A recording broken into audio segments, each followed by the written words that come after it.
नमस्कार साथियों, मैं आपका यश शुक्ला। आज हम लखनऊ पहुंचे हैं और आज हम इस मुद्दे को लेकर के यहाँ पर लोगों से चर्चा करेंगे कि 2027 में किसकी आने की संभावना है। जैसे कि हमारे साथ हैं, नमस्ते भाई साहब। क्या नाम है आपका भाई साहब? अजय दीप श्रीवास्तव।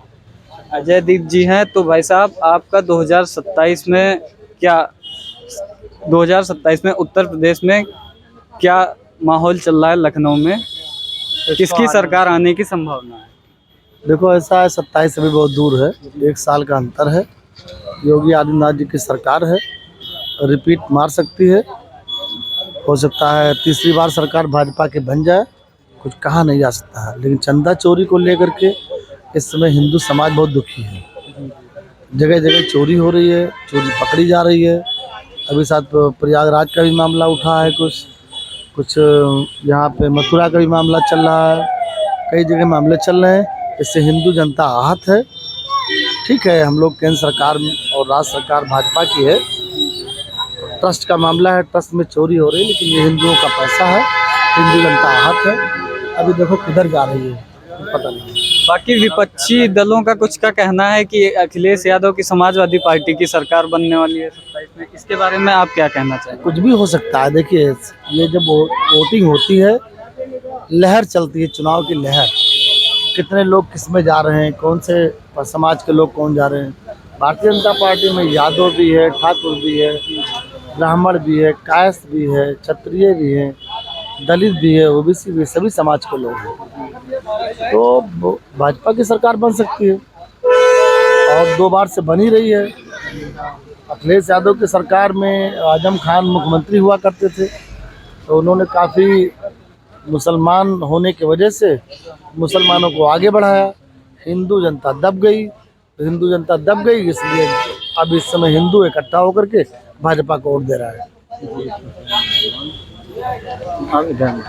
जी भाई साहब, आपका क्या नाम है भाई साहब? श्याम बिहारी यादव नाम है। श्याम बिहारी जी हमारे साथ। आपका क्या विचार है 2027 को? विचार क्या है, भाजपा जो है पूर्ण बहुमत में थी, है और रहेगी।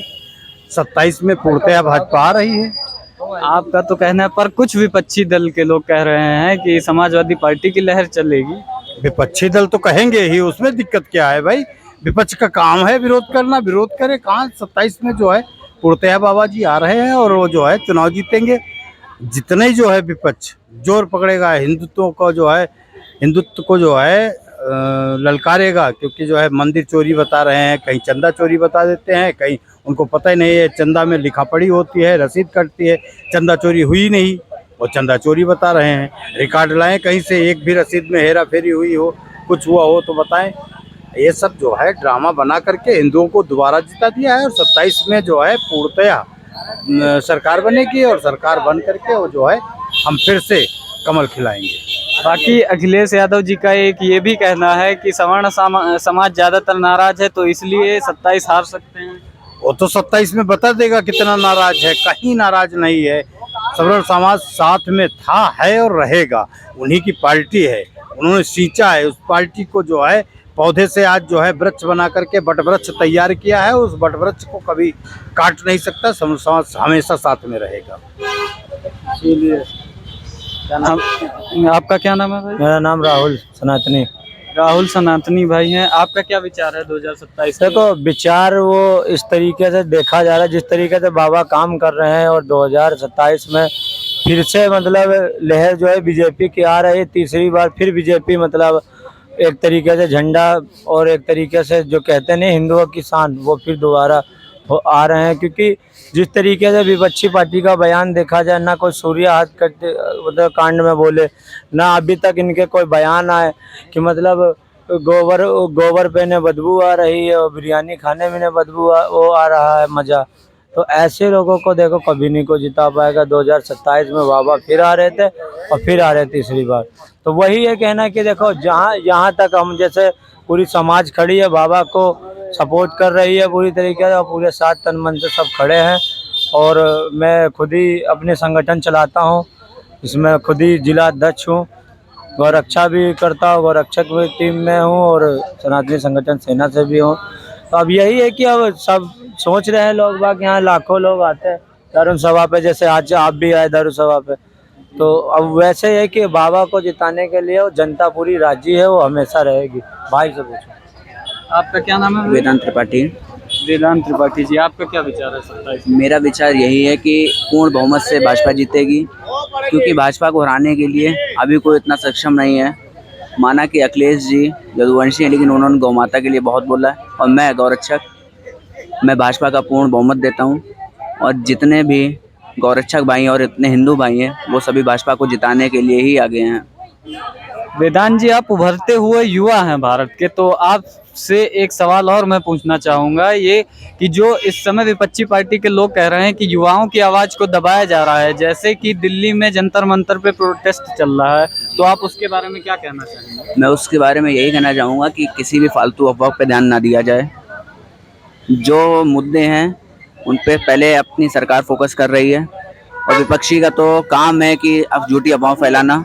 तो झूठी अफवाहों पे ध्यान ना देकर जो इस समय प्रेजेंट में हो रहा है उस पे ज़्यादा ध्यान दिया जाए। मैं भी एक युवा हूँ और हम सब युवा भाजपा से पूर्ण सहमत हैं, तो पूरा वोट भाजपा सरकार को ही है। बहुत बहुत धन्यवाद वेदांत जी। भाई साहब, आपका नाम? मेरा नाम मोहित राठौर, राष्ट्रीय अध्यक्ष सनातनी संगठन सेना से।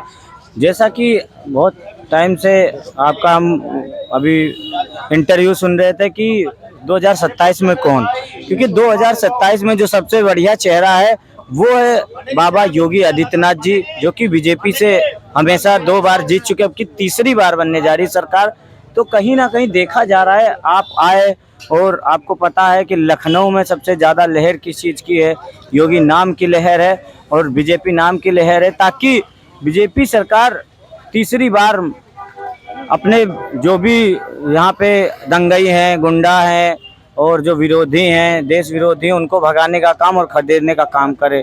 तो कहीं ना कहीं बीजेपी को आना जरूरी है, और जितने भी विपक्षी हैं उनको अब इस देश से मतलब विदा लेना चाहिए, क्योंकि बीजेपी सरकार ने जो किया है वो अभी तक ये लोग कर नहीं पाए, और जो कर रहा है उसका विरोध कर रहे हैं। तो इससे अच्छा सबसे बढ़िया है इन लोगों को जो है विदाई दे देनी चाहिए, ताकि अगली बार जो है सरकार बीजेपी की ही बनती रहे, ताकि इन लोगों को कोई मौका ना मिले। मोहित जी, आपसे एक सवाल था मेरा, आप युवा हैं, इस समय जो जंतर मंतर पे सीजेपी का प्रोटेस्ट चल रहा है, तो उन लोगों का और विपक्षी पार्टियों का भी कहना है कि युवाओं की आवाज को दबाया जा रहा है। इस समय इस सरकार में युवाओं की आवाज को दबाया जा रहा है, तो आप इस पे क्या कहना चाहेंगे? देखिए, किसी की आवाज़ नहीं दबाई जा रही। आज हम और आप जो खुला आम माइक लेके बोल रहे हैं, सब कुछ कर रहे हैं, अपनी बातें लोगों तक पहुंचा रहे हैं, जनता तक पहुंचा रहे हैं, इससे बढ़िया खुली आज़ादी क्या है। वरना पहले तो लोग मार दिए जाते थे, सिर्फ माइक और कैमरा लेके किसी के यहाँ कार्यालय पे चले जाए, या कोई सड़क वीडियो बना के डाल दे, कोई घटना की डाल देता था, उसको मरवा देती थी कुछ सरकारें।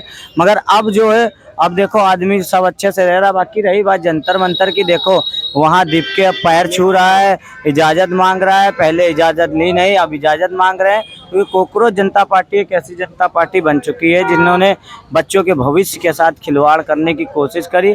अब देखो वहाँ कोई स्टूडेंट नहीं बचा है, सिर्फ बचे कौन है, उन्हीं के जो पैसों पे आने वाले लोग हैं वही बचे हैं। बाकी सब तो अपने खुशी खुशी मस्त आराम से घर पे हैं, पेपर दे चुके, नीट का पेपर हुआ था।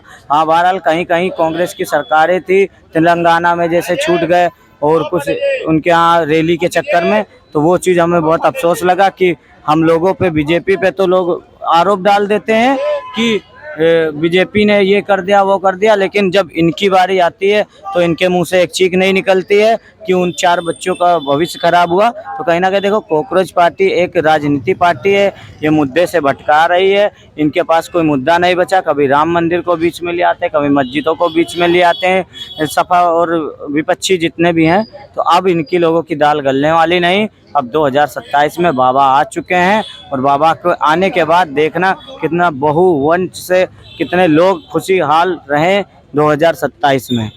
बहुत बहुत धन्यवाद मोहित जी। इंटरव्यू दे दो कि मैं